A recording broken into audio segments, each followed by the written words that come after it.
নমস্কার দর্শক বন্ধুরা, শুরু করছি আজকের গণিত কৌশল।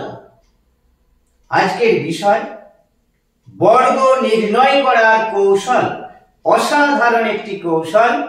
1000-এর কাছাকাছি সংখ্যার বর্গ নির্ণয় করার কৌশল। 1000-এর কাছাকাছি সেটা হতে পারে 970, 972, 985, 986, 996, 997, আবার 910 হতে পারে, 920, 925 চলে আসবে কৌশলে। 4 অঙ্কের সংখ্যাও হতে পারে 1000-এর কাছাকাছি। 1001, 1002, 1003, 1004, 1015, 1020, 1025, 1030, 1040 চলে আসবে। দেখা যাক কি রয়েছে কৌশলে। 985, 1000-এর কাছাকাছি একটি সংখ্যা নিয়ে নিলাম। এর বর্গ নির্ণয় করতে হবে।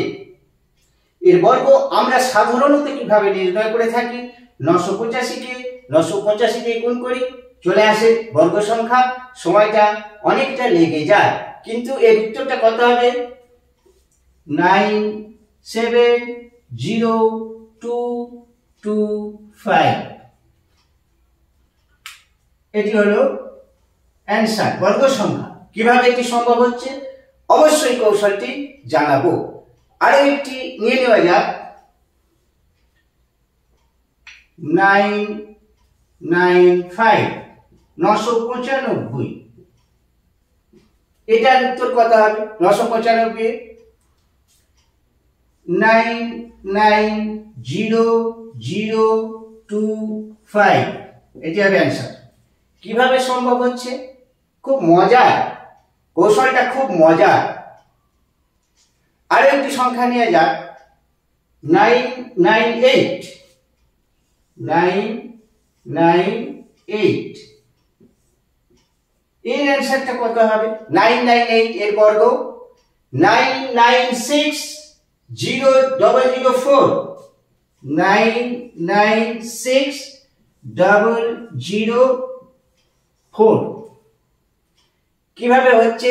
এবার আসছি সেই জায়গাটা কিভাবে হচ্ছে, এটাকে রাখছি।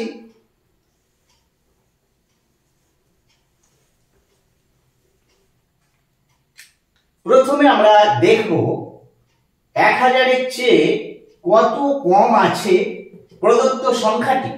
কত কম এটা তো দেখি বুঝতে পারছি, 15 কম আছে। আর না বুঝতে পারলে 1000 থেকে এটা বিয়োগ করতে হবে।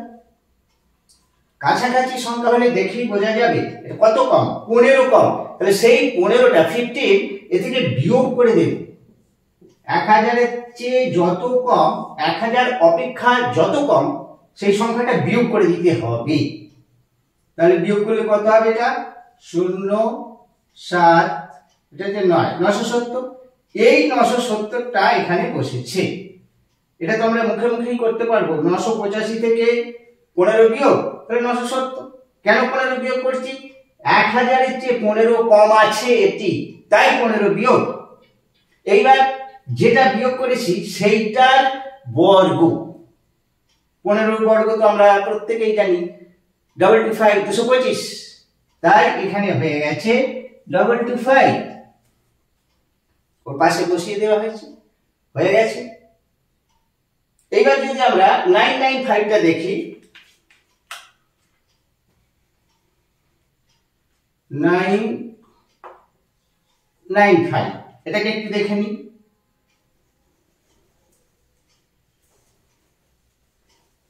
1000-এর চেয়ে 5 কম তো এটা, তাহলে 5 এটা বিয়োগ করে দিতে হবে, 5 বিয়োগ করে দিতে হবে, 990 হবে। এর জন্য কোনো রাগ করার দরকার নেই। 1000 অপেক্ষা 5 কম, 5 কম, তাহলে 5 বিয়োগ করে দিলে 990। 990 আর কত বিয়োগ করেছি? 5। 5 এর বর্গ কত? 25। 3 অঙ্কে লিখতে হবে বর্গ সংখ্যাটা, অর্থাৎ এই জায়গায় যেটি বসবে অবশ্যই 3 অঙ্ক লিখতে হবে। 25 2 অঙ্ক, তাহলে 0 2 5 3 অঙ্ক লিখে দিলাম। 990 025 হয়ে যাচ্ছে 995। এবার আসছি 998, যেটা দেখালাম 9988। একই কৌশল, খুব সুন্দর একটি কৌশল, কয়েকবার অভ্যাস করলে দেখা মাত্রই অ্যান্সার চলে আসবে। এখানে 2 কম আছে, তাহলে 998 থেকে 2 বিয়োগ করতে হবে, 996 হবে। 996 আর কত বিয়োগ করেছি? 2 বিয়োগ করেছি। 2 এর বর্গ সংখ্যাটা কত? 2 এর বর্গ 4, 3 অঙ্কে লিখতে হবে 004।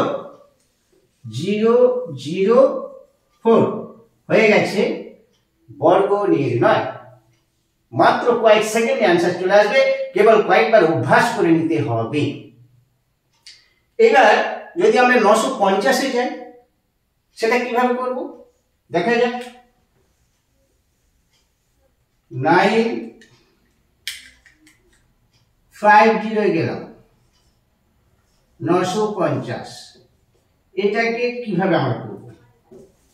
950 1000 এর চেয়ে কত কম? এই প্রদত্ত সংখ্যাটি কত কম? 1000 অপেক্ষা 50 কম। তাহলে কি করব? 50টা বিয়োগ করে দেব। যত কম 1000 এর চেয়ে যত কম এই সংখ্যাটি, তত বিয়োগ করে দেব। তাহলে এটা হবে 008 900। এইবারে কি করব? এই 900 এখানে বসিয়ে দেব, হয়ে গেছে। আর কত বিয়োগ করেছি? 50, 50, তো 50 এর বর্গ 2500, 2500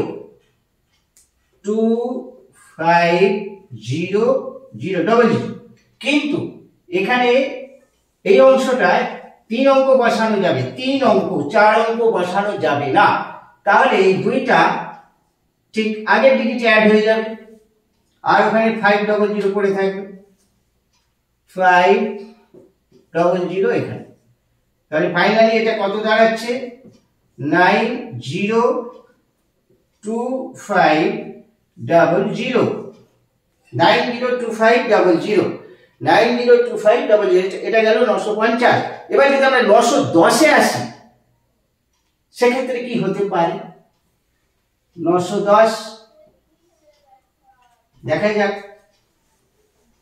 এই কৌশলে বর্গ নির্ণয় করা যাচ্ছে কিনা। 1000 এর চেয়ে কত কম? 90 কম আছে। তাহলে আমরা কি করব? 90টা বিয়োগ করে দেব। 9 × 11 2, 1 820, 820টা এখানে বসে যাবে, 820।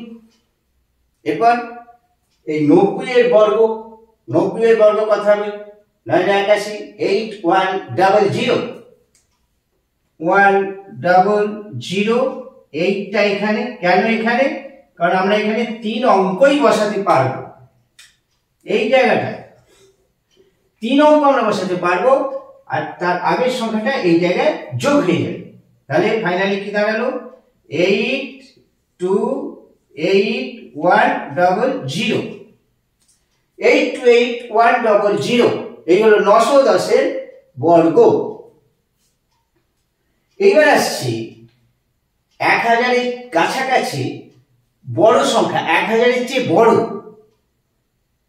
কিভাবে আমরা করব? 1000 এর চেয়ে বড় সেটা হতে পারে 1001, 1002, 1010, 1015, 20 হতে পারে।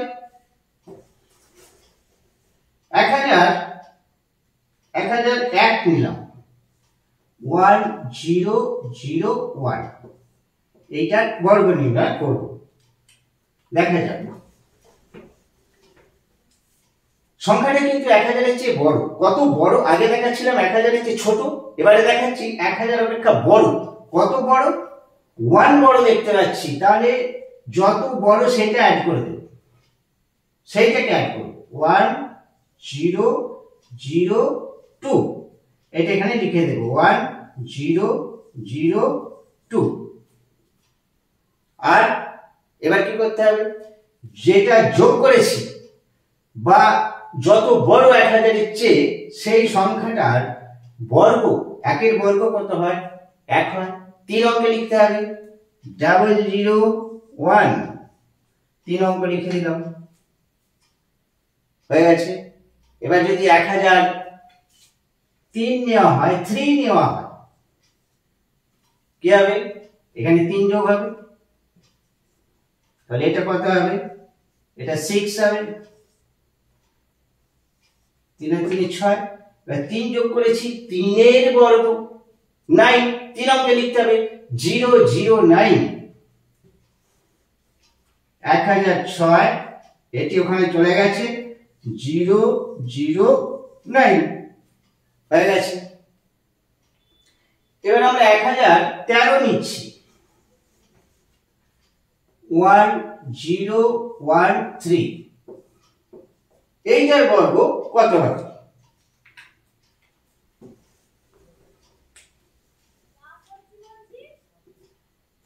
কত বেশি আছে? 1000 এর চেয়ে 13 বেশি আছে, তাহলে 13টা কি করব? যোগ করে দেব। 1026, 1026, এখানে লিখে দেব 1026। এরপর 13 যোগ করেছি, 13 বর্গ 169, 169, এটা 3 অঙ্কই আছে, কোনো সমস্যা নেই, হয়ে গেছে। এইভাবে আমরা এগিয়ে যেতে পারি। যদি 1025 নেই, 1025 কত হবে? কত বেশি আছে? 25 বেশি আছে, 1000 এর চেয়ে 25 বেশি, তাহলে আমরা কি করব? 25টা এখানে যোগ করে দেব। 1050, এখানে লিখে দেব 1050,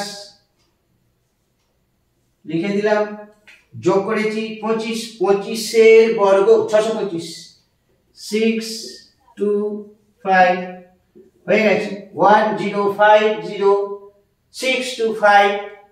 এইভাবে আমরা কৌশলে বর্গ নির্ণয় করতে পারি 1000 এর কাছাকাছি সংখ্যা। এই ছিল আজকের বিষয়। আবার আসছে পরবর্তী কোনো গণিত কৌশল নিয়ে।